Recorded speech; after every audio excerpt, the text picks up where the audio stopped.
More embarrassing reversal of fortune, the Broncos 3-3 record or the Panthers 3-3 record. So I am going with Denver.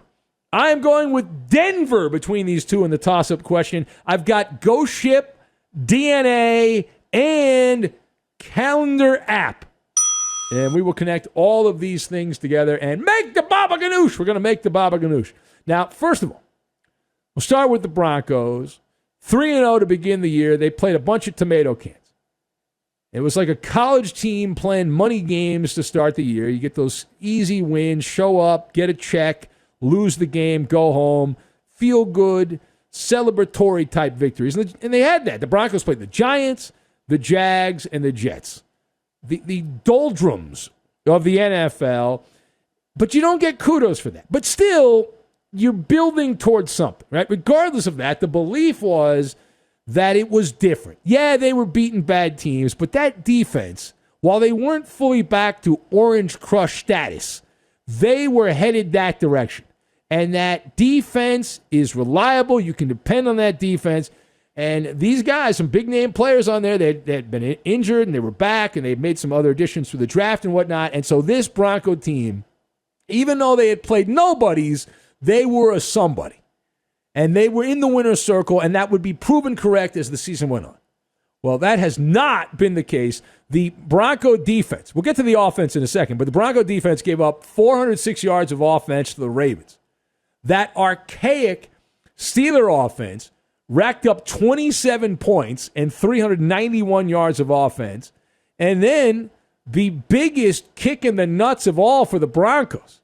Holy Parker the Snow Dog. The Raiders, 426 yards of offense and 34 points.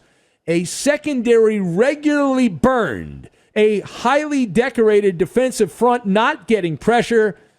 And to compound matters, the forecast, when it rains, it pours. Not only has the Von Miller defense sprung a leak here, there, and everywhere, but you also have the old reliable breaking down.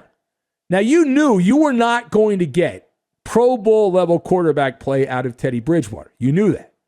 But you expected game manager, at least my expectation for Bridgewater with no skin in the game, was he will be an average quarterback, that he will perform right in the middle. He won't be the worst, he won't be the best, but he's dependable, he's reliable.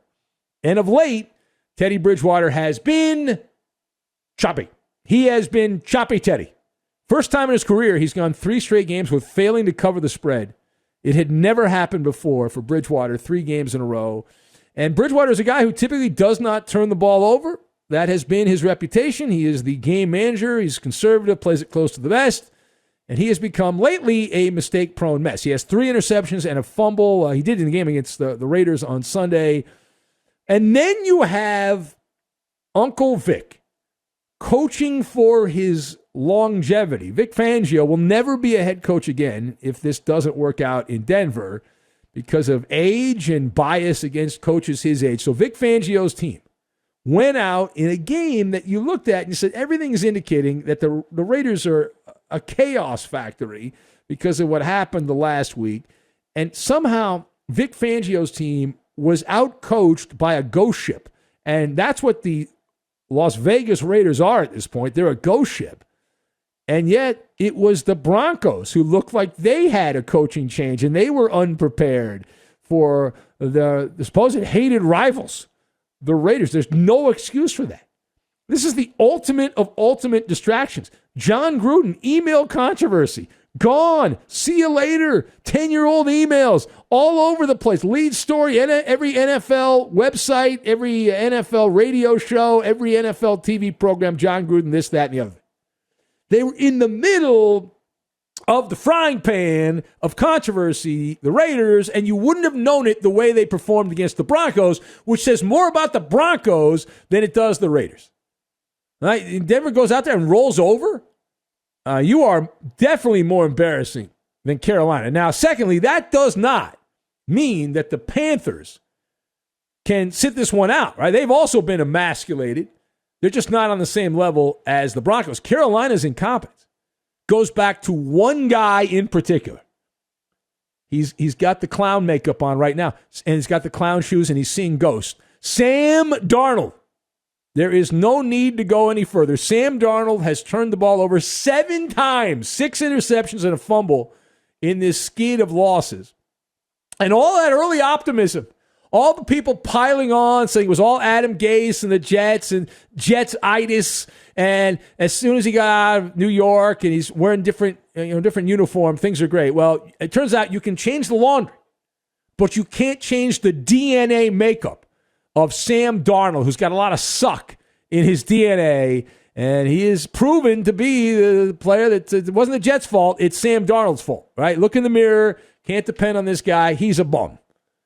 Low football IQ. He's a dummy. Sam Darnold, to prove he's a dummy, he tried to call a timeout on back-to-back plays. If you saw this game, you know what I'm talking about, which is right out of the Chris Webber playbook. It's not allowed, unfortunately, in the NFL. You're not allowed to call timeout. Now, Carolina did have the timeout, unlike Michigan, back in that fateful college basketball game years ago. But Sam Darnold, you're not allowed to call back-to-back timeouts without running a play in between. So that was a delay of game penalty if you call 2 timeouts without a play in between. Now, someone in the Panthers front office has some explaining to do because the DNA of suck and sight unseen. You had never seen Sam Darnold in a Carolina uniform. And you know what the Panthers did? They were so giddy. They were convinced that Sam Darnold, all he needed was to leave the Jets and he would be fine. Do you remember what they did after the trade before the start of the season? I remember. They picked up Sam Darnold's 5th-year option. So they didn't have to do that. They could have let Sam Darnold play it out, played the year out, and then figure out what you want to do. It's not like there was going to be a bidding war for Sam Darnold, but they had convinced themselves, and the NFL talking heads had helped convince them that, no, Sam Darnold's going to be great. Get him out of New York. He'll be fine. Put him in a Carolina uniform. And so they picked up the 5th-year option, which means now whether Sam Darnold stays in Carolina or not, he will make almost $19 million in 2022 as the Panthers picked up the 5th-year option. Is an $18.8 million check for a guy who's garbage. Certainly lately he's been garbage. Now, the Sam Darnold Marching in Chowder Society will say, well, it's all because Christian McCaffrey's hurt, and once McCaffrey comes back, Darnold will be fine. Okay, I'm sure that's the case. All right, final thought. So which of these teams is actually in better position to turn things around? It is only week 6. We're going into a week 7 now, coming up next weekend, and there's a 17-game regular season over 18 weeks. So it's not over, right? I mean, even I, the last bastion of negativity, know it's not over. There's a lot of games to be played.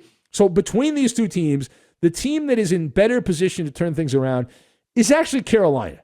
And the reason why, not that Sam Darnold's all of a sudden going to become good, because he's not, but the calendar app is in their favor. Good scheduling. Now, Sam Darnold has the superpower to F this up, but if you look at just the schedule upcoming, the near schedule, and the Panthers' defense, which is pretty good there, assuming they can overcome the constant brain farts of Sam Darnold, there is a path for the Panthers to continue to get back into the win column. The Panthers play at the Giants, which is like a peewee team, and at the Falcons. The next 2 weeks, that should be a win-win unless Sam Darnold gets in the way of that. And then they play the Patriots at home after that. Patriots are a 2-4 football team. So Carolina has a path to get to 6-3. While Denver, they have a quick turnaround this week. They play the Browns, a team that is better than them. Now, the one saving grace here for the Broncos is it's quite possible Cleveland will be without their top 2 running backs. Baker Mayfield, who's not all that good anyway, but Baker Mayfield has an injury that he is nursing. The Cleveland defense has been bludgeoned by the last couple of opponents. So there is a path there for the Broncos, but it's an easier path for the Carolina Panthers because after the Broncos get done with Cleveland, they then have a mini bye. They take on Washington and a bad Washington team, the old Redskins, or whatever they're called now, and they play the Cowboys after that. So all things considered, assuming that the Broncos beat Washington, they lose to Cleveland, lose to Dallas, they're sitting at 4-5 after 9 games. So Carolina's got an easier road in the upcoming couple of weeks, and then we'll reevaluate that at a later time.